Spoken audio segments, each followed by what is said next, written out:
When I entered room 12 in the intensive care unit, Helen Morrison's husband Robert was filling out organ donation forms. The pen moved quickly across the paper. Signature date, signature looking at the EEG monitor. I said, "Mr. Morrison, your wife has not yet suffered brain death."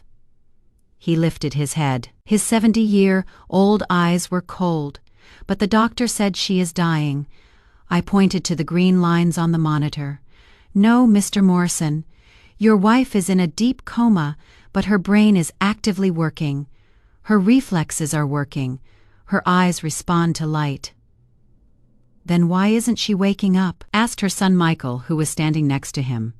He was a 45-year-old man in a suit. At that moment, Helen's right hand twitched. No one at the monitor saw it. Her 2 sons were looking at the forms. Her husband was looking at his phone. But I saw it. I've been working in intensive care for 20 years. My name is Jessica Park. I am an intensive care nurse, and I've learned this: the line between life and death is sometimes very thin. It is my job to see the patients walking that line, but my real job is to protect the patients on that line from everything. That is when I realized this man was waiting for his wife to die. And I am going to tell you this story because Helen Morrison's story is the story of how money turns people into monsters. It is the story of trying to kill someone for $750,000. And that woman would hear everything while she was in a coma.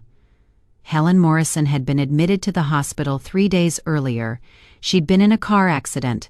Another car had stopped at a red light and hit Helen's car. That is what they said. But the details in the reports were interesting. A malfunction had been detected in Helen's car's brake system. The brake hoses were completely severed. Normally, these types of malfunctions develop gradually, but in this vehicle, the brakes failed suddenly. When the ambulance arrived, Helen was unconscious. She had a serious head injury.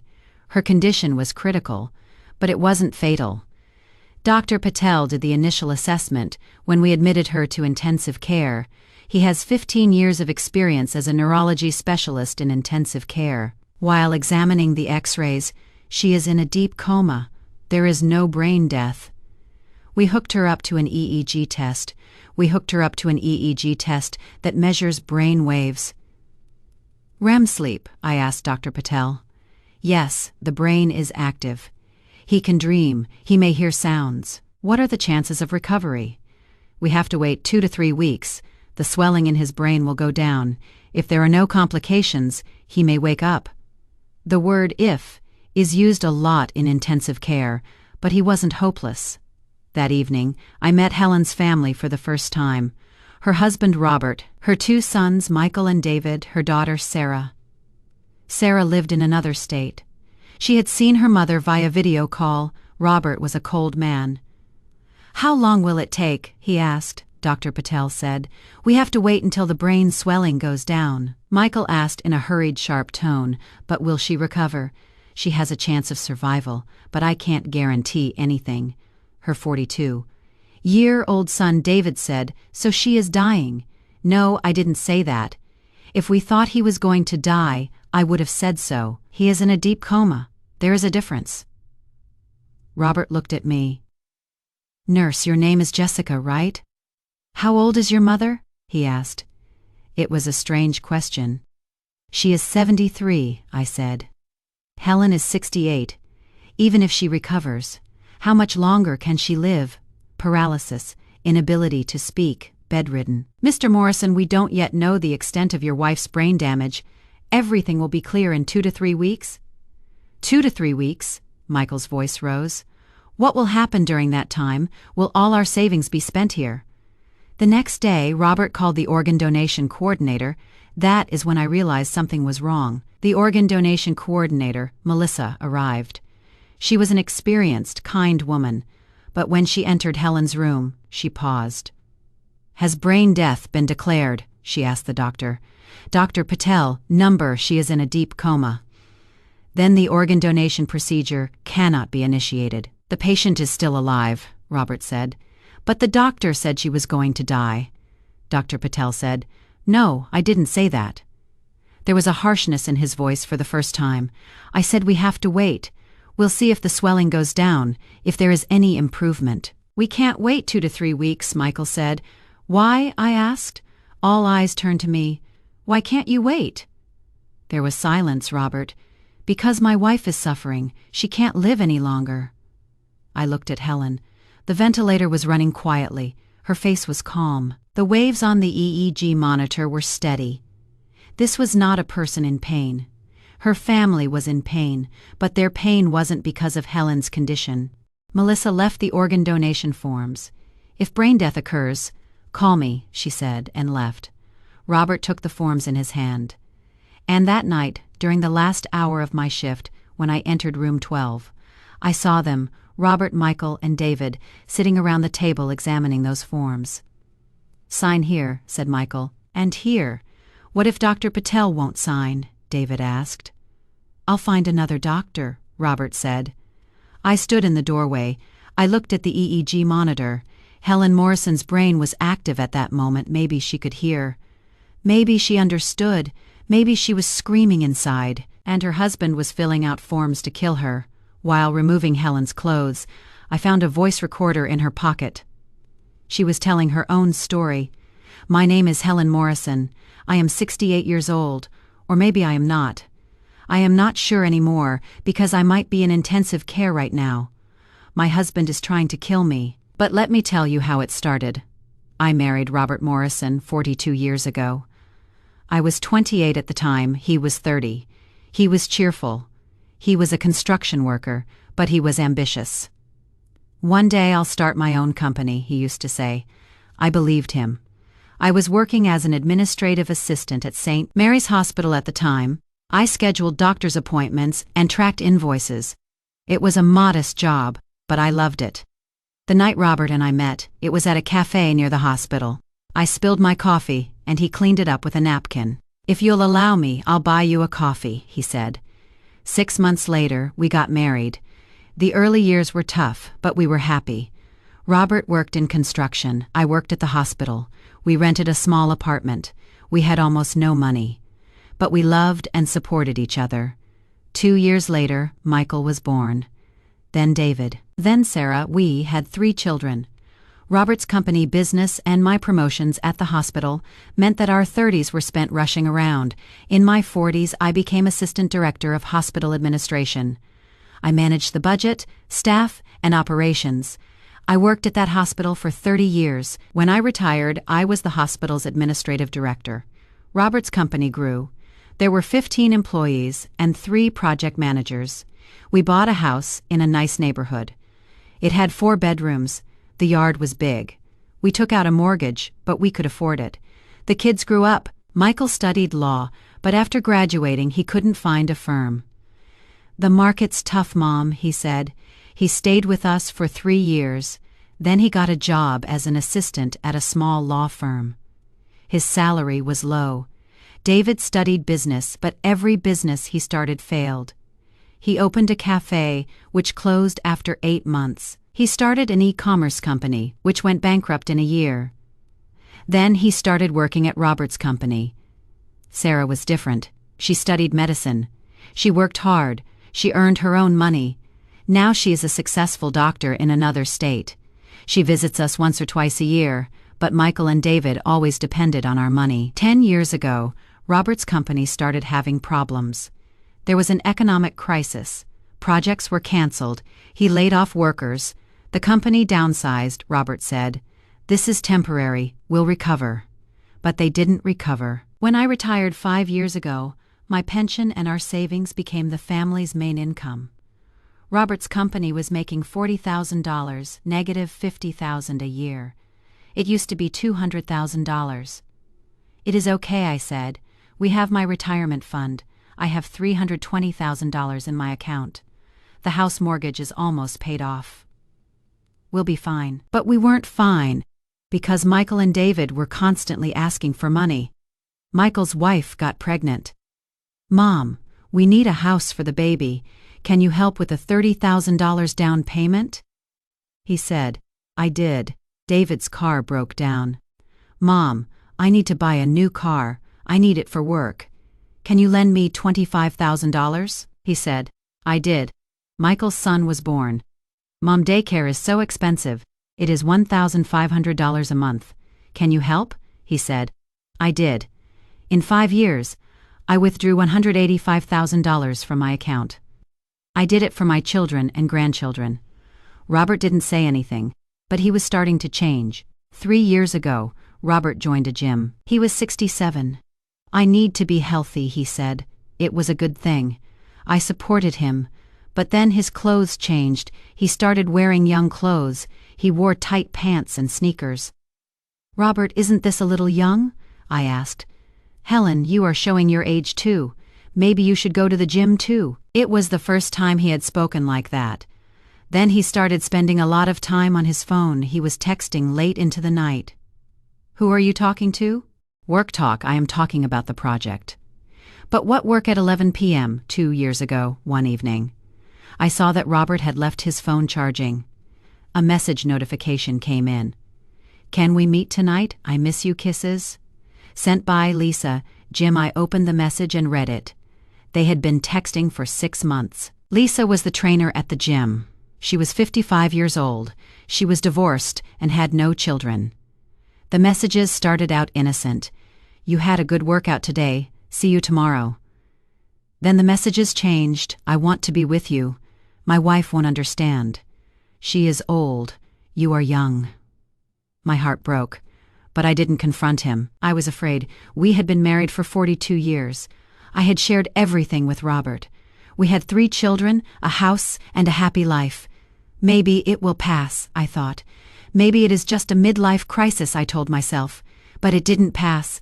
A year ago, Robert came home and put a bunch of papers on the table. Helen, we need to talk, he said. What is wrong? We have debts. What debts? He opened the papers.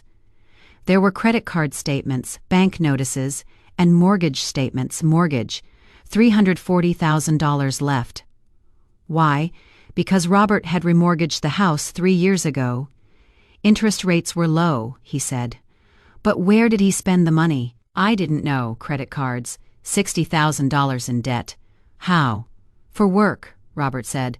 I bought equipment for the company, but the company didn't make a profit, so I couldn't pay it off. Car loan, $35,000. Robert had bought a new pickup truck 2 years ago. For work, he said, but now he wasn't paying it off. Total $435,000 in debt. Helen, how much is left in our savings account? Robert asked. $135,000, I said. Can we pay the mortgage? Monthly mortgage, $2,800? My retirement income, $3,200. So yes, we could pay it, but that would leave $400. Not enough for bills, food, gas. Robert, how much do you make? The company's going through tough times this year, maybe $2,000, negative $3,000 a month. It wasn't enough. We have to stop giving money to the kids, I said. Robert looked at me. They're our children. I know, but we can't pay our own bills. Michael has a mortgage payment. David has a family. We have to help them. Then who will help us? I asked. There was silence. Then Robert said, maybe we should sell the house. What? I was shocked. This is our home. We've lived here for 25 years. But we have a $340,000 mortgage. If we sell, we might make $150,000. Negative $200,000. We'll pay off the debt and move into a small apartment. No, I said. This house is our life's work. We won't sell it. We argued. For the first time in 42 years, we argued loudly. Finally, Robert said, well, what do you suggest? You need to cut back on spending. Don't give the kids money. Cut out the luxury spending? Luxury, said Robert. What luxury? The gym, $50 a month. No, I thought to myself. Lisa, that is the luxury. But I didn't say it. 6 months ago at dinner, Michael asked something. Mom, Dad, do you have life insurance? It was a strange question. Yes, I said. We both do. I got it when I worked at the hospital. $750,000. Both of you. Number just me. Robert's is $100,000. Why is yours more? Because I earned more. The insurance company issues policies based on income. Michael looked at David. Something passed between them. I didn't understand. "Who is the beneficiary?" David asked. "Robert, and you kids, what percentage?" "Robert gets 60%. You three share the 40%. So Robert gets $450,000, Michael. David, Sarah each get $100,000. "Good," said Michael. "At least our future is secure." "Michael," I said. "What do you mean?" "Mom, you are healthy, but you are getting old. You are 68. Anything could happen. Anything. Heart attack, stroke, cancer, normal things for old people." At that moment I couldn't form a single sentence. My son was talking about my death, my money, as if I were an investment to him. Robert didn't say anything. He ate silently. That night, I went to bed and cried. 42 years. 3 children. 30 years in the hospital career. My home, my money, my life. And my family saw me as a life insurance policy. 3 months ago, the credit card company called. "Mrs. Morrison, your payments are 2 months late. You owe $60,000. If you don't pay, we will initiate legal proceedings," the bank called. "Your mortgage is 3 months late. If you don't pay, we'll start foreclosure proceedings." The car loan company called. "You haven't made your payment. We're taking the car back." The panic started. "Robert, Helen, we have $135,000 in our savings account. Let's put it all toward the debts." "Then what?" I said. "We'll have no money left. But the debts will be gone. Number because you'll keep spending." "What do you mean?" "Lisa," I said. I finally said it. "You are spending it on her, aren't you? Dinner dates, gifts, getaways." Robert's face darkened. "Are you following me?"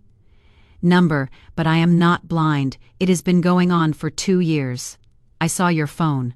Helen, it is just friendship." "Friendship?" I laughed. A bitter laugh. "Robert, you are 70. She is 55. And your messages say, 'My wife is old. You are young. I want to be with you.' That is not friendship." There was silence. Then Robert said, "Maybe I don't want to be with you anymore." My heart stopped. "What did you say?" 42 years, Helen. It has been a long time. People change. I've changed. You've changed. I've changed, Robert. I am still the same. I still love you. I still love my family. But you are with someone else and you want money from me. The money is yours, but my life is mine, and I want to live my own life. With Lisa? Maybe. Then get a divorce. Divorce is too expensive. Lawyers, alimony, and splitting the house. No, I won't accept that. I understood he didn't want a divorce because he'd have to share his assets, but he didn't want to stay with me either. What did he want? Strange things happened in the last week. Robert looked at my car. "Are the brakes okay?" he asked. "Fine," I said. "Why do you ask?" "Just curious. The car is getting pretty old." But my car was only 4 years old. Michael came home. "Mom, do you have a will?" "Yes," I said. "We did it with the lawyer. Everything goes to you and Robert. Do you want to change it? Why would I change it? Maybe you could give more to the grandchildren, or you could cancel the charities." "Michael, why are you interested in my will?" "I am only 68. I am healthy. Mom, we just need to be prepared." David called. "Mom, are you paying the life insurance premiums?" "Yes, I pay by automatic payment." "Good.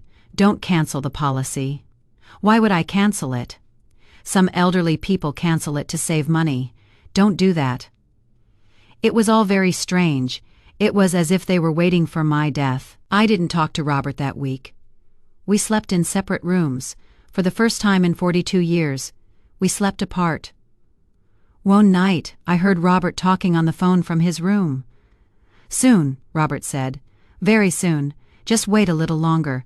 Then it will all be over, and I can be with you." "Who, Lisa? Robert will have a lot of money. Then we'll get married. We'll buy a nice house. We'll travel." My heart started beating fast. "No, don't worry," Robert said. "No one will understand. It will look like an accident. An accident. He was going to kill me on the day of the accident. The morning started normally. I had breakfast. Robert left early. In the afternoon, I got in the car to go grocery shopping. I left the neighborhood. I turned onto the main road.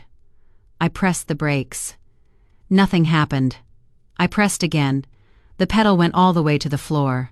Nothing happened. The brakes weren't working. I panicked. My heart was racing. The traffic light ahead was red. I was approaching the intersection. Cars were waiting. I pressed the brakes again. Nothing happened.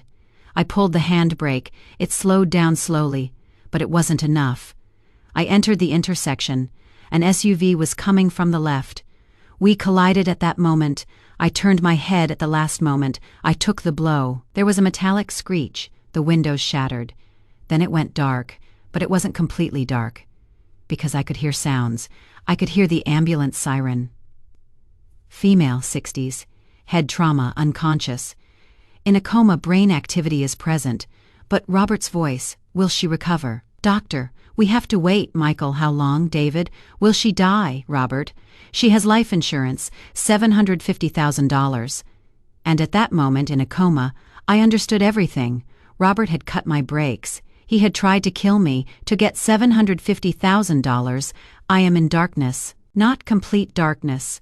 It is as if my eyes are closed, but I am not asleep. It is as if I am underwater, but I am not drowning. I can't feel my body. I try to move my hands. Nothing happens. I try to wiggle my toes. Nothing happens.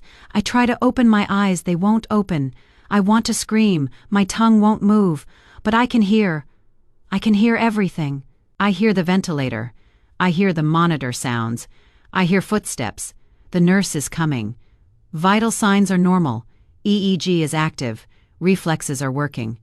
I hear Robert's voice, heavy and tired. Doctor, when will my wife wake up? Mr. Morrison, I told you. We have to wait 2 to 3 weeks. The brain swelling will go down. Then we'll see. But is there a chance she could die? My husband is asking about my chance of dying. With hope, with fear. I know. With hope. There is always a risk, says the doctor. But right now vital signs are stable. There is brain activity. There is a chance of recovery. Chance, Michael's voice says. What percentage? I can't guarantee anything, but there is a 40 to 50% chance of recovery. So a 50 to 60% chance of death, David says. No, I am not dying. I am here. I can hear. I want to scream, but no sound comes out. Mr. Morrison, the doctor says, your mother is a strong woman. She worked in a hospital for 30 years. She is healthy. She could come out of the coma. Then Robert, so when can we donate her organs? The doctor's voice hardens. Organ donation is only done when brain death has occurred. Your wife is in a deep coma. There is no brain death, but she is dying. No, Mr. Morrison, she is not dying. We have to wait. Footsteps. The doctor leaves. Silence. Then Michael. Dad, what are we going to do? We'll wait, says Robert. But there is something else in his voice. Disappointment? I feel it is nighttime. I know because the hospital sounds are fading. Fewer footsteps, less talking. Robert is in my room. Michael and David too. I hear their voices. They're speaking in whispers. Dad, it has been 3 days, Michael says. He hasn't woken up. The doctor said 2 to 3 weeks, Robert says. 2 to 3 weeks. David's voice is tense. Dad, we don't have that much time. What do you mean? Mortgage, credit cards, car, total debt of $435,000. The bank has started legal proceedings for foreclosure. The house will be gone in 30 days. Then Michael, when does the life insurance pay out? After death, says Robert. Within 30 days. What if Mom wakes up? Nothing happens. The insurance only pays out in the event of death. So if Mom wakes up, there is no money? Yes. Then David, very quietly, so what do we do? What does he mean? I want to scream. I am here. I can hear you. Robert takes a deep breath. The doctor mentioned organ donation, but the doctor said Mom hasn't had brain death yet. I know, says Robert, but maybe if things get worse it could be better. Dad, says Michael. His voice is clearer now, businesslike. Let's be realistic. Mom is 68. Even if she wakes up, what kind of life would she have? Paralyzed, unable to speak? Bedridden? She'd be a burden on us, and we're running out of money. Mom's life insurance is $750,000, says David. You get $450,000. We get $100,000 each. Total debt is $435,000. We pay it all off. That leaves $315,000. We'll be fine. But what if Mom wakes up, says Robert. There is no money. The house is being foreclosed on. They're taking the car back. The credit card companies are taking us to court. We're ruined. And so is Mom, because there is no money to take care of her. Robert, there is an organ donation form. Melissa, the nurse, left it. Should we fill it out? Says David. The doctor won't sign it. He said there is no brain death. We'll find another doctor, says Michael. I know a lawyer. He specializes in medical cases. He'll recommend a doctor. But is it ethical? Dad, Michael says, his voice hardening. Is it ethical? Was it ethical when you slept with Lisa? Was it ethical when you cut your mother's brakes? Robert quietly, how do you know that? Dad, I am not stupid. I saw you watching YouTube videos on how to cut brakes a week before the accident. It was in your browser history. I saw it all. Delete them, says Robert. And I deleted the garage security camera recordings. Everything was recorded the night you went to your mother's car. Oh my God, Michael knows. David knows. They all know. My husband tried to kill me, and my sons are helping him. So what do we do, says Robert. Fill out the organ donation form, he says. Even if the doctor doesn't sign it, it will be in the patient records as family request. Then we wait. Wait for what? Complications, infection, pneumonia, common in comatose patients. His condition worsens. Then the doctors will accept the organ donation. What if it doesn't worsen?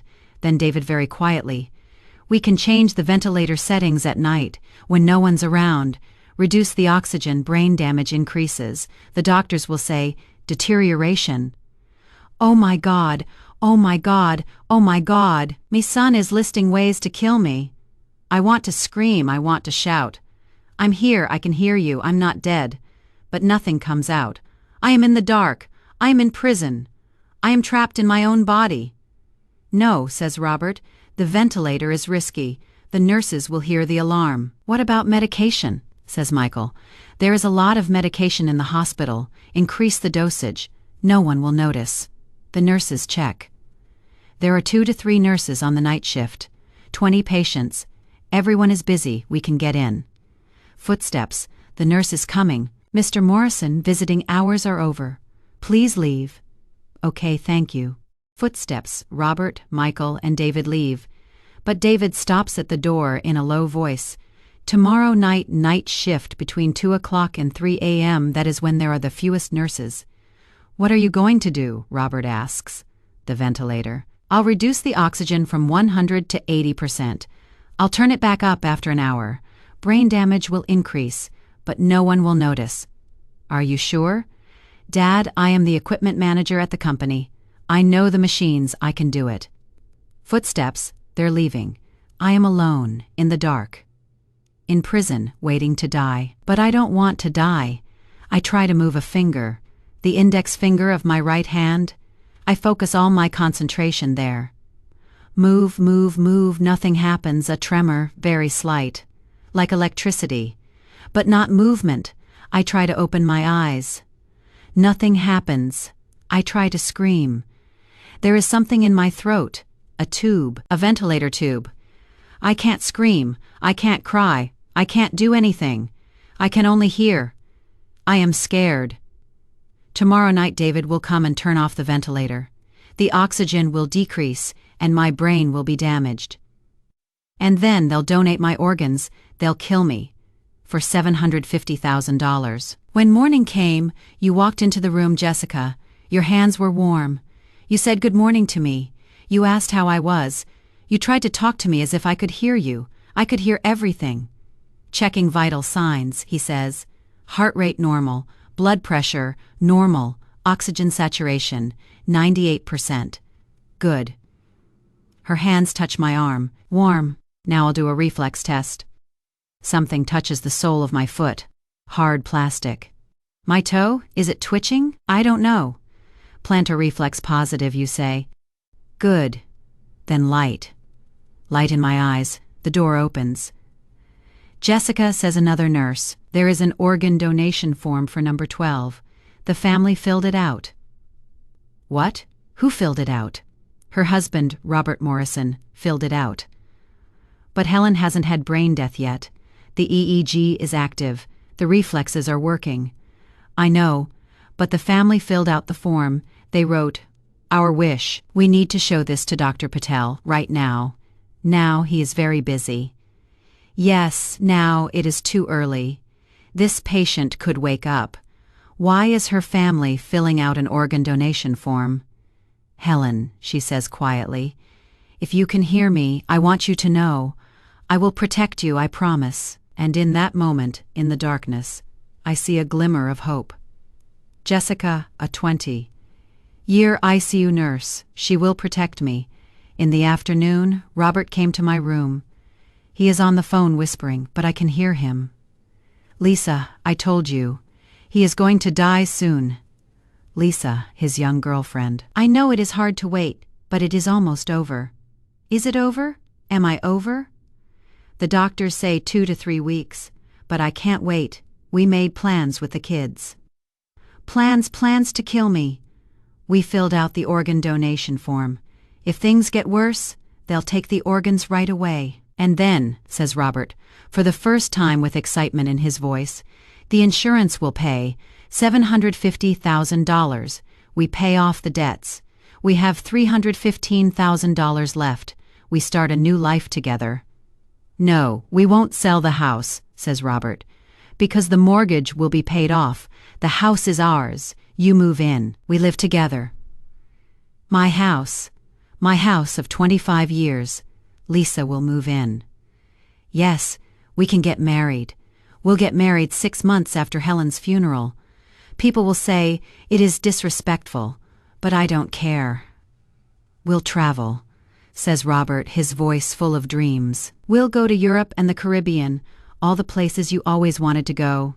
I won't have an old, sick wife anymore. I'll have a young, beautiful wife. Old, sick me. The 42 years we spent together, and now I am just an old, sick wife. I know, my love, says Robert. It is hard, but it is almost over, maybe a week, maybe less. David will adjust the ventilator tonight. He'll reduce the oxygen. Things will get worse. Then organ donation. Then freedom. My death, his freedom. I love you, says Robert. I'll be with you very soon, forever. The phone hangs up, and now it is certain. I'll die tonight. David will come. They'll donate my organs. And Robert will be happy with Lisa, with my money, in my house, in the place of my life. I try to move a finger with all my strength. Move the index finger of your right hand slightly. It trembles. More, tremble, stronger. But it is not enough. No one sees the finger is moving, but no one is there. No one sees. I am tired. Very tired. The darkness is coming back. I want to give up. But no, I fought for 42 years, for my career, for my children, for my family. Now I will fight for myself. David is coming tonight, but maybe Jessica will see. Maybe someone will notice. Maybe I will live. The night was quiet. Footsteps came. David was coming. The door opened. Mom, David said quietly. I am sorry, but there is no other way. The oxygen will drop from 100 to 80%. Brain damage will occur. No one will understand. The ventilator sound changed, and I felt it. Less oxygen was coming. My chest was getting heavy. My heart started beating faster. David told me to stay calm, that it wouldn't be long. Would it end? Would my life end? The monitor was beeping. High heart rate. Damn it, David said. The alarm is going off. Footsteps came running. David left through the door. The monitor alarm continues. Number 12, high heart rate. The door opens. Heart rate 140. What happened? He looks at the ventilator. The oxygen level has dropped. Who changed this? I am raising the oxygen to 100%, Helen. Stay calm, stay calm. The heart rate slows down. The monitor alarm stops. Jessica puts her hand on my forehead. Helen, something happened. The ventilator settings were changed. Who did it? Another nurse comes in. What happened? Oxygen dropped to 80% manual change. What? Who would do that? I don't know, but it was intentional. We need to check the log. We need to review the security camera. This is sabotage. Call Dr. Patel. Call security. The patient is in danger, says Jessica. Jessica holds my hand. Helen, I'll protect you, I promised, and I will. In the darkness, a glimmer of hope. Jessica, she is saving me. But for how long? David tried once. He'll try again. And then organ donation? And then death. I have to fight. I have to move my finger. I have to open my eyes. I have to do something. I want to live early morning footsteps. Too many footsteps, Jessica. Here is the log. Ventilator settings were manually changed at 2:47 last night. Who logged in at that time? Not in the log. Someone changed it without. Security camera? There is one in the hallway, but not inside the patient's room. Check the hallway recordings. Who entered room 12 between 2 o'clock and 3 o'clock? Then one person entered at 2:43, left at 2:51. Stayed inside for 8 minutes. Who was it? The image isn't clear. Male, middle-aged, hooded sweatshirt. A family member, Jessica. Helen Morrison has 2 sons, Michael and David, both in their 40s. Call them in for questioning. Dr. Patel is coming. I am looking at Helen's EEG, he says. There is a change after 2:47 last night. What kind of change? Is there permanent damage? Not yet. But if the oxygen had been low for another hour, there would be permanent damage. Nurse Jessica caught it just in time. Was this intentional sabotage? Yes, the ventilator doesn't lower the oxygen setting on its own. Someone manually changed it, and then ran away when the alarm went off. Something is rising inside me. Anger. Fear, attempted murder. My husband and sons are trying to kill me, and now the hospital knows. Afternoon, I hear multiple footsteps. They're coming to my room. Ethics Committee emergency meeting, says a woman's voice. Helen Morrison case. Number 12, Dr. Patel. Helen Morrison, 68 years old, car accident, 4 days ago. Traumatic brain injury, deep coma, Glasgow coma scale 7. EEG active. REM sleep present. Reflexes working. Prognosis, 40 to 50% chance of recovery. Recommended treatment, wait 2 to 3 weeks for the swelling to go down, then reassess. What is the family's request? Jessica, the family filled out the organ donation form 3 days ago, but the patient is not brain dead. The organ donation criteria are not met. Has the family been informed about this? Yes. Dr. Patel and I explained it several times, but the family insists. They say, she is already dying. Old man, any other issues? Yes, says Jessica, her voice hardening. Last night at 2:47, someone tampered with Helen's ventilator settings. They lowered the oxygen to 80%. It was a deliberate manual change. Security camera footage shows a man. He entered the room at 2:43. He left at 2:51. The oxygen change happened right in that window. Who was it? Not identified yet, but family members are suspects. Another female voice. My name is Margaret Chen. I am a patient advocate. I see serious issues in this case. 1. The family may be acting out of financial motivation. 2. An attempted sabotage. 3. Pressure for early organ donation. 4. The patient needs protection. What do you mean by financial motivation? Asks the committee chair. Jessica, Helen Morrison has $750,000 in life insurance. The beneficiaries are her husband and children. The family is $435,000 in debt. They have a mortgage, credit cards, and a car loan. How did you find out? Robert Morrison spoke with the hospital social worker. He asked for financial assistance, he said. If my wife dies, the insurance will pay. The social worker reported this. Then Margaret Chen. This case requires a police investigation, attempted murder, insurance fraud. There is motive, means opportunity. But evidence? Security camera. Ventilator log records. There is the social worker's report, and probably more. The car's brake system was sabotaged. There is the accident report. Committee chair, okay, we're making these decisions. 1. The organ donation request is denied. Helen Morrison is not brain dead. 2. Family visitation should be restricted. Only during the day, only 1 hour, only under nurse supervision. 3. Security will be in this room, 24 hours a day. 4. The police will be notified. 5. A social worker and patient advocate will monitor the case. The family will object to these decisions, says Dr. Patel. They can object, says Margaret Chen. But this patient has a right to life, and we will protect her. You are calling out to me, Jessica. Helen, if you can hear me, I want you to know. The ethics committee is protecting you. You are safe now. No one can touch you. And in that moment, in the darkness, I feel safe for the first time. An hour later, the door opens. Heavy footsteps approach Robert. What do you mean visitation restrictions? His voice is angry, Jessica. Mr. Morrison, it is the ethics committee's decision. Only during the day, 1 hour, supervised visits. She is my wife. I know, but the patient's safety comes first. Safety, what danger? Mr. Morrison. Jessica's voice was ice cold. Last night someone tampered with your wife's ventilator settings. They lowered the oxygen.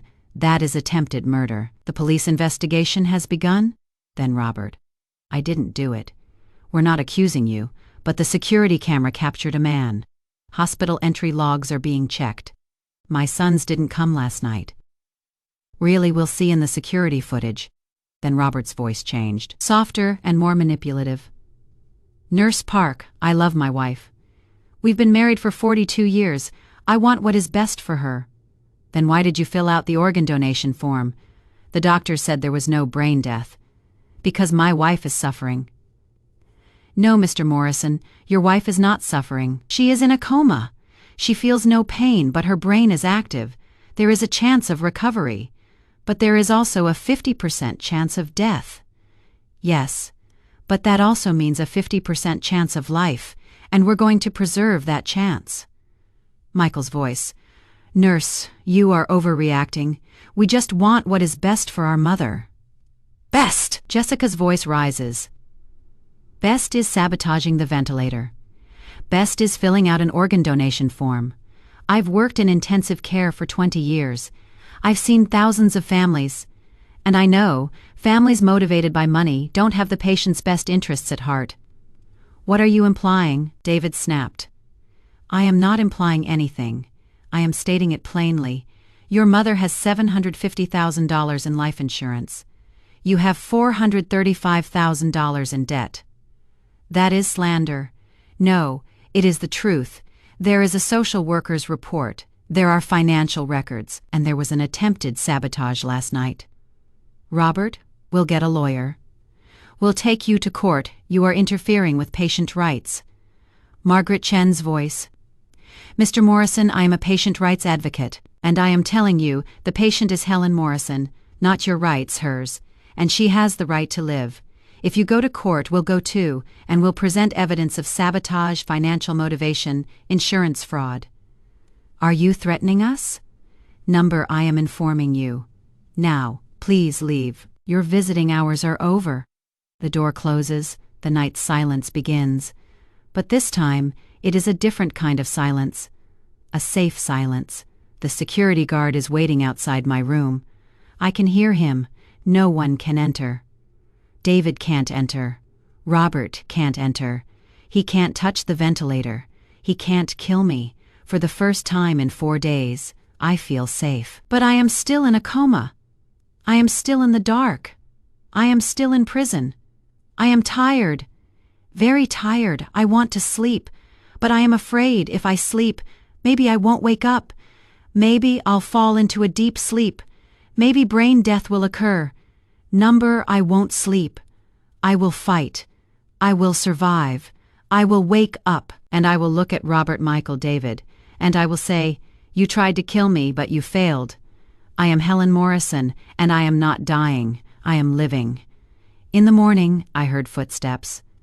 Melissa came in. "Jessica, I reviewed Helen Morrison's case. The organ donation request is completely inappropriate. The patient is not brain dead. The EEG is active. There are reflexes, Glasgow coma, scale 7. That means potential for recovery." The family is insisting. "I know, but organ donation is a national system. There are strict rules. Brain death must be declared by the medical team. 2 separate doctors. 24 hours apart. Test battery, flatline, EEG. No reflexes. Vital signs only on a ventilator. These criteria are not met here. The family can request a transfer to another hospital. They can, but which hospital will take her? The medical records will be transferred. The sabotage report will be transferred. The ethics committee decision will be transferred. No reputable hospital will take this case because the liability is too high."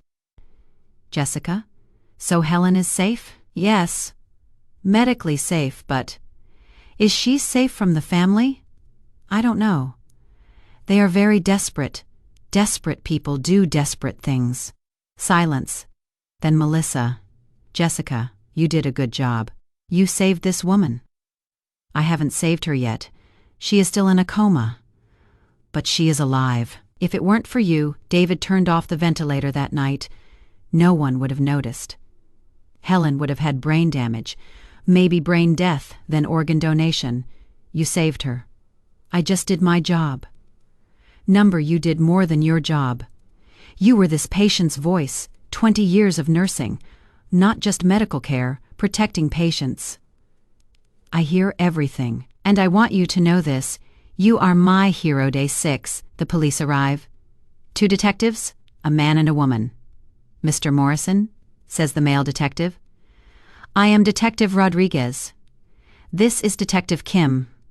We have some questions about the Helen Morrison case." "I won't talk without my lawyer," says Robert. "We're not accusing you of anything right now. We're just gathering information. Your wife's car accident. We looked at the accident report. The brake system was cut. It was sabotage. When was your car last serviced?" 2 months ago. "So the brakes were checked then?" "Yes." And the mechanic said, "The brakes are in perfect condition." But 2 weeks later, the brake line was cut. How did that happen? "I don't know. Maybe something hit it on the road. The brake line is inside, under the chassis. Nothing on the road hits it. Someone cuts it." Detective Kim, "Mr. Morrison, you have a computer history. How to cut brake lines search, brake fluid leak search, car accident investigation search, all 1 week before the accident, explanation. I am interested in mechanical work. I watch YouTube videos. Why would you want to learn how to cut brakes? I didn't just general knowledge." "General knowledge, Mr. Morrison. Your wife had an accident. The brakes were cut. You watched brake.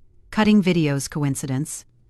"Yes, coincidence. What about the garage security camera? The night before the accident at 11:30 p.m., you were in the garage next to your wife's car for 17 minutes.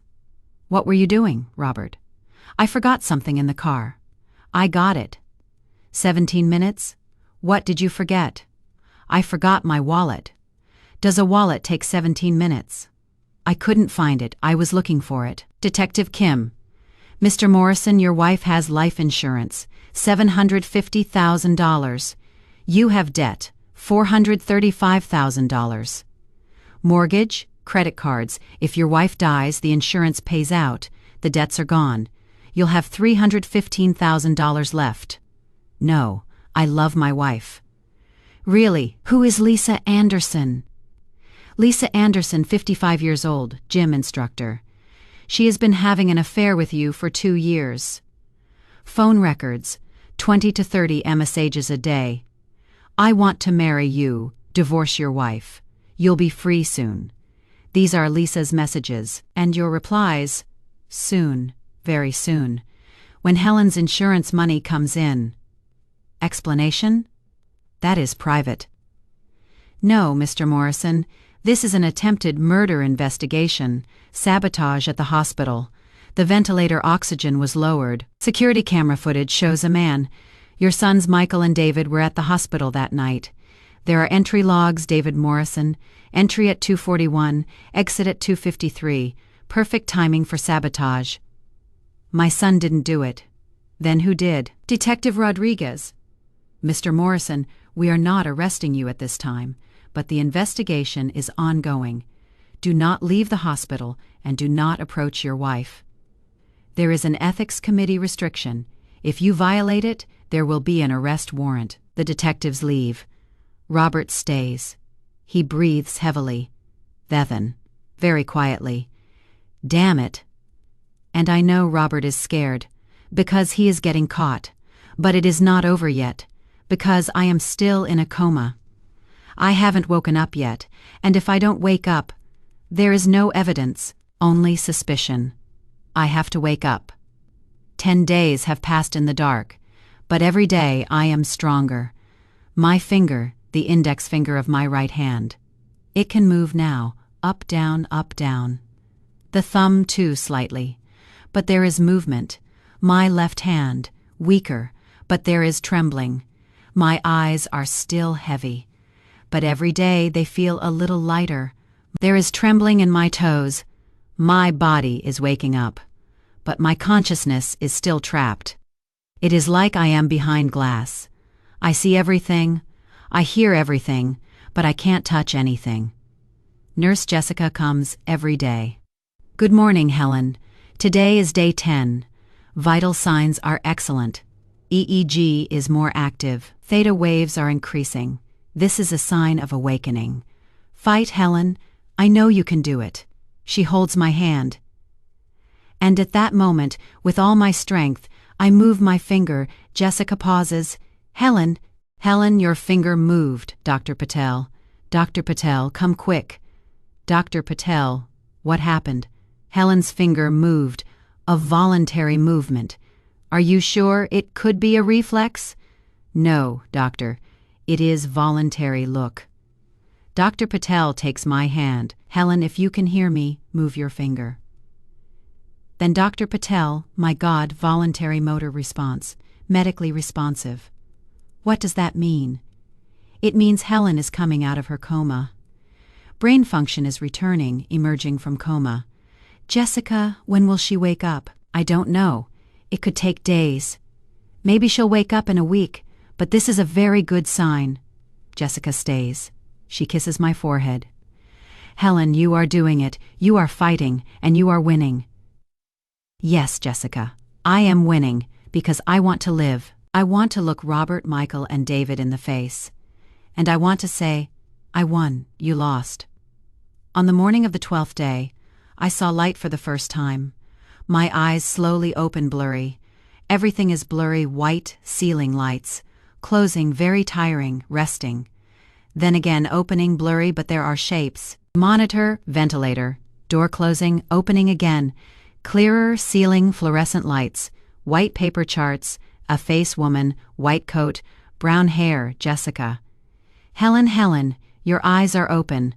My eyes try to focus. Blurry, then clear. Jessica smiling, crying. Helen, can you see me? Yes, I see you, but I can't speak. I try to move my head. To say no, but there is no movement, Jessica. Her finger is moving. Yes, Helen, I am Jessica. You are in the hospital. You were in a coma. It has been 12 days, but you are waking up. Dr. Patel comes in. He shines a flashlight in my eyes. Pupils are reactive. Follow my finger, Helen. Finger to the right. My eyes are following blurry, but they're following. Visual tracking positive, Glasgow Coma Scale. 11. Maybe 12. That is very good. Can we remove the ventilator? Jessica asks. Not yet. But soon, we'll do a spontaneous breathing test. If it is successful, we'll extubate you. But now I can see. Now I can move. Now, I'm waking up. Day 13, Dr. Patel is coming.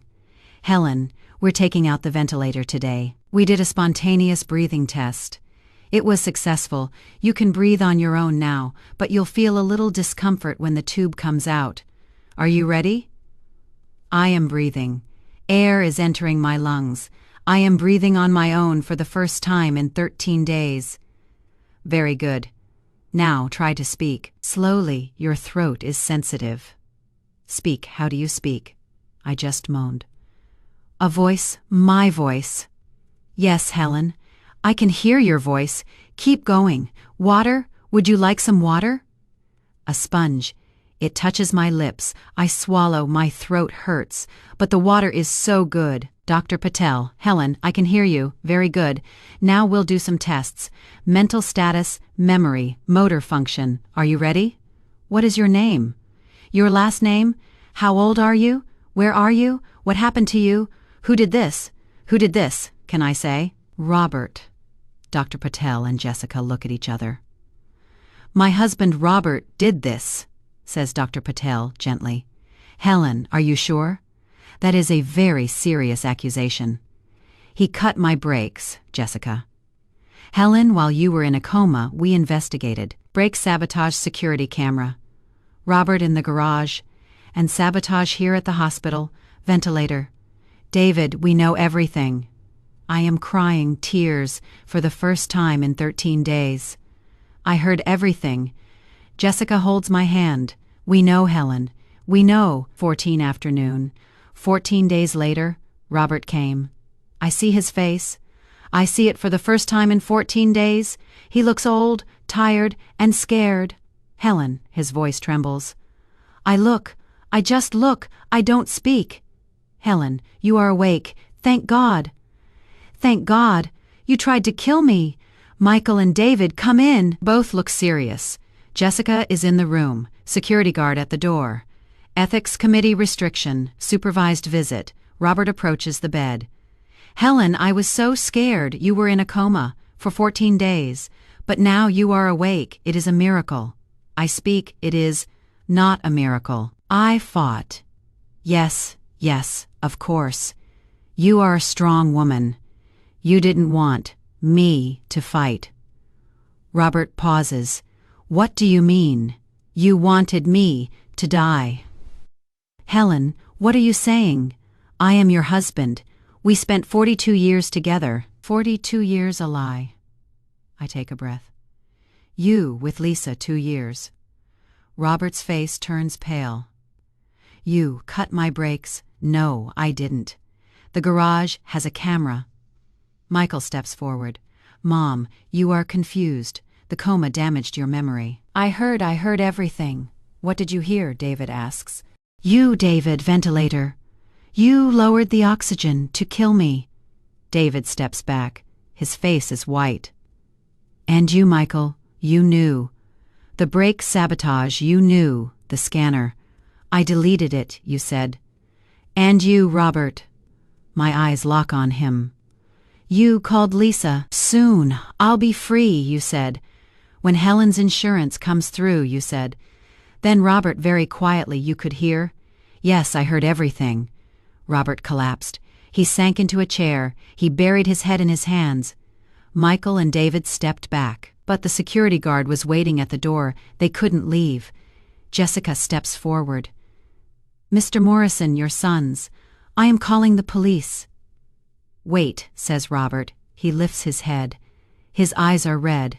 Helen, I am sorry. I am a stupid man, Lisa. She manipulated me. I love you. You didn't love me, you loved my money. 42 years I gave you. Everything home. Money, children, life. And you tried to kill me for $750,000. I panicked because of the debts. You made a choice. Money is more important than me, Lisa, was more important than me.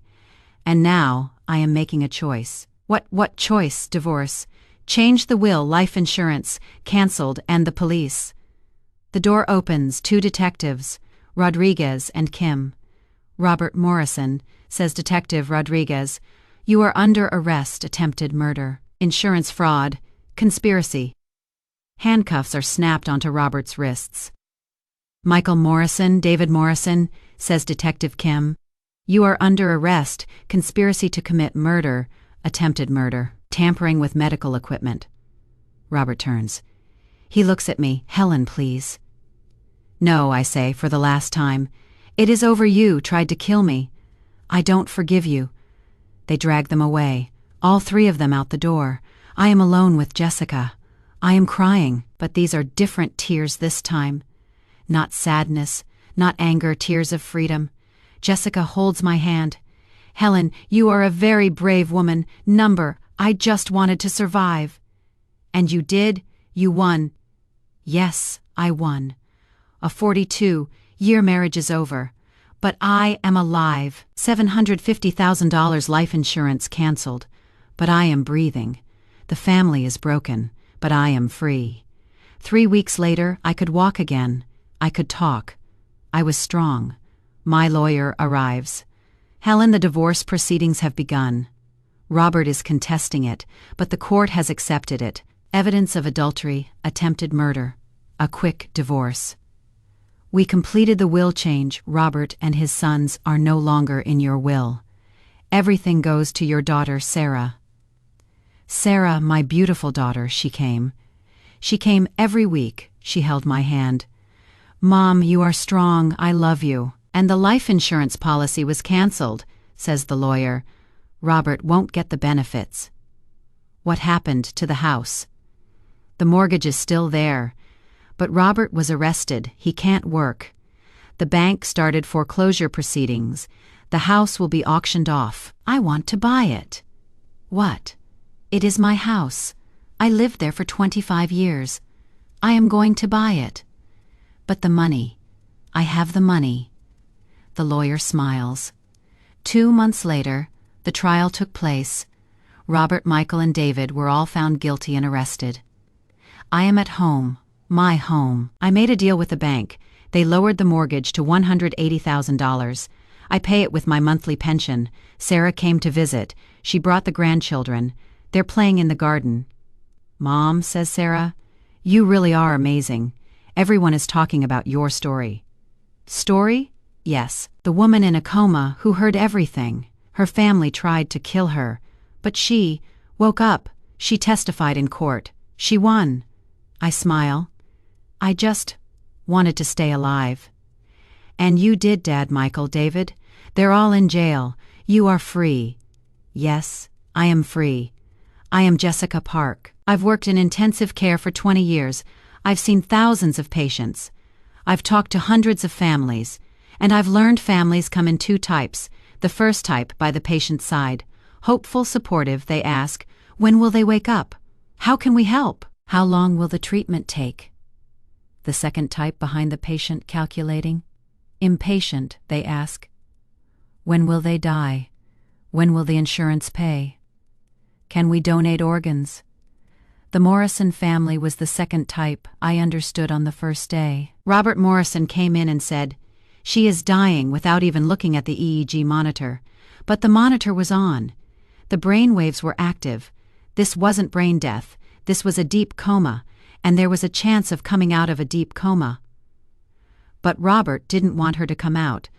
I put the system in place to protect Helen. 20 years in intensive care taught me a lot. People don't fully understand what nurses do. They say they give medication, dress wounds, check vital signs. Yes, we do that. But our real job is patient advocacy. When patients can't protect themselves, in a coma, unconscious, weak, we become their voice. To doctors, is this treatment right? To the family, is this decision in the patient's best interest? To the system, is this patient being protected? Helen Morrison was in a coma. She couldn't speak, she couldn't move, she couldn't defend herself. I became her voice. This woman is not brain dead. This family is acting out of financial motivation. This is sabotage, I shouted. The system listened. Helen was protected. This is my job, nurse advocacy, and I am proud of it. Her story was in the local paper. Woman who heard everything while in a coma. They tried to kill her for $750,000. She woke up, testified in court. It made the television news. Hospital sabotage, family turned off ventilator for organ donation. And Helen sent a message to the world. Money turns people into monsters, but determination keeps people alive. I fought, and I won. Now Helen is 69. She spends time in her garden with her daughter and grandchildren. She is now free and strong. And every morning she wakes up and says, "I am Helen Morrison, and I chose to live." I have seen thousands of patients, but I will never forget Helen Morrison, because she reminded me of something important. Patients are not just bodies, they are people. People with feelings, thoughts, and dreams. Helen was in a coma, seemingly unconscious. But inside, everything was alive. She heard. She understood, she felt, she was afraid, she fought. But if we see her as a human being, then we protect her. That is the most important lesson I have learned in 20 years. Helen Morrison's case was extreme. But it wasn't the first, and it won't be the last. Because money turns people into monsters, always in every culture. In every family, I want to hear your stories. I am Jessica Park, from Intensive Care, patient advocate, lifesaver. Talk to you soon.